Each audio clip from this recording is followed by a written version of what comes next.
Hey, my name is Walter Murillo, the real estate mentor, and I am answering questions from Quora. This is part 2. Why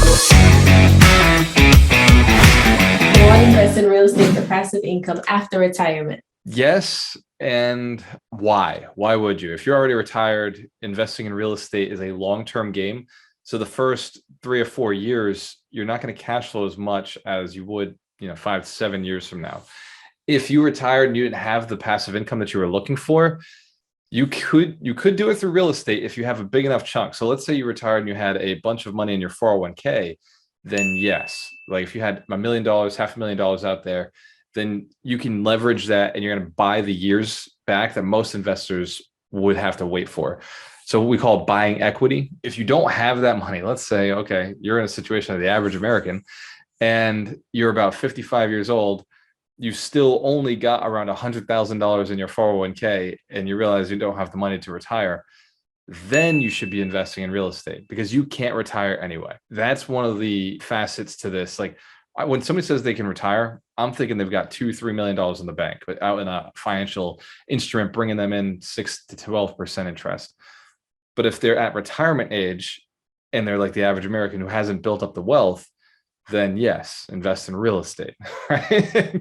get in now because the time is going to fly by and you're only going to live to be about 78, 79 years old. So like enjoy the last 20 years, like make the right decisions now so you can enjoy them. Why does real estate make the most millionaires? Net worth millionaires are made in real estate because everybody's got to own a house. And the people who do own houses, those houses tend to go up in value. All you have to do is be a landlord on a couple of properties and real estate will make you a millionaire. Just by existing. It pays itself off, with the rental properties, it goes up in value over time. It depreciates, so you don't have to pay taxes on pieces of it. And like it's just a very, very good asset because after it's paid off, it's now paying you cash. And even during the process, paying you cash, it's hard not to be a millionaire when you own a couple of houses, like a couple of pieces of real estate that are rented out.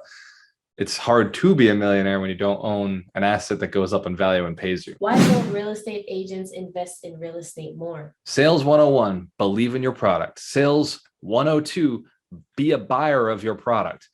Real estate agents are not buyers, they are liars. They say, you should get real estate. Don't you love this house? And they don't own a house themselves. Like I can't tell you how many real estate agents are renters. Why don't agents do it? Because agents typically are afraid of investing, right? That's why they're agents. They're salespeople, right? They live off of making money. They just burn and turn.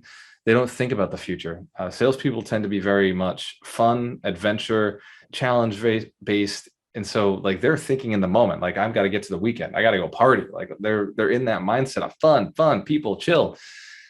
And they're not thinking 20 years from now, what do I have? Right? If they were thinking 20 years out, real estate investment would be the obvious choice, right? Because now you don't have to work anymore. Should the government increase the property tax of real estate owners owned by foreigners? If I was a foreigner, I'd say, hell no. But I would say, even as an American, I think that no, because I want foreigners to buy our real estate. I do. Because the more they buy, the more my value of my properties goes up.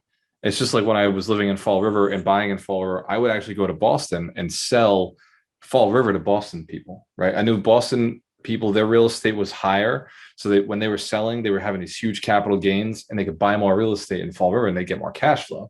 So I would actually pull people into the city and other investors in the city would complain and be like, why are you doing this? Right? Why would you bring somebody from Boston when we got people right here who could buy? And the reason was because of serving my client. My client wants to sell the house for more and your cheap ass isn't going to pay them. So I got to go to find somebody who's got too much money. So as America, it's like, dude, like let China come in and buy our real estate. Cool. They're willing to pay. Like, let's give it to them. If they have more money, they have more desire to own the real estate because that's what it takes, desire and money. They have more desire, more money, then hand it to them, right? Like, why not? Like tax them the same as you would tax anybody else. Are real estate classes worth it? Yeah. If you're going to go and do something with it, a real estate class is worth it. Yes. If you plan on being an agent, the classes are worth it. If you plan on being an investor, classes are worth it.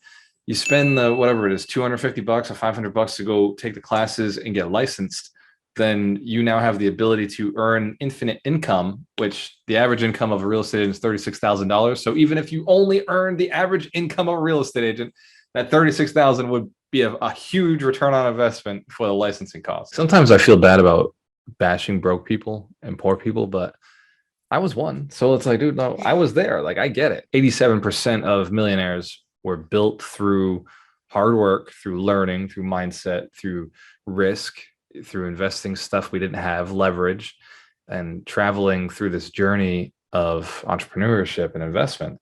Yeah, I'll talk shit about being poor because it sucks. Like, being poor sucks. If you think being rich is hard or getting to rich is hard, man, you're not paying attention to how shitty being poor is, right? Like, no choices, no options. I can't, like every other words, I can't, or I need. It's like, fuck no. Like, it's worth making money. It's worth learning and earning. What should you not tell a real estate agent? What should you not tell a real estate agent is like saying, what should you not tell your doctor?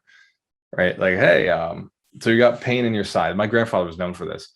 He'd have pain. He'd go to the doctors, and then he'd be there like, it's like, figure it out, doc.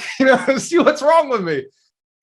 Does this hurt? Does this hurt? Well, he hasn't touched the area that hurts yet, so not gonna say anything. It's like, dude, just fucking say everything. Like, too much information to a real estate agent is not gonna hurt your situation. Now, say you're trying to negotiate for a house. Still, too much information to a real estate agent is not gonna hurt your situation. Like, if I go into a negotiation situation and I straight up tell the seller, I'm like, dude, like, I want this house really bad. Like, I really, really, really want it. That doesn't mean he's gonna go jack the price up on me. Right? Like, it has no inflection on that, no effect. Because, like, if I say, oh man, like, I don't know if I'm really interested in this, that seller's thinking I'm not serious now. And he might just be like, well, he puts an offer in, doesn't matter. I'm gonna go with somebody who really, really wants it, because they'll do whatever it takes to close. That belief system of don't tell real estate agents what you think of the property is crap. Life's not that serious, bro.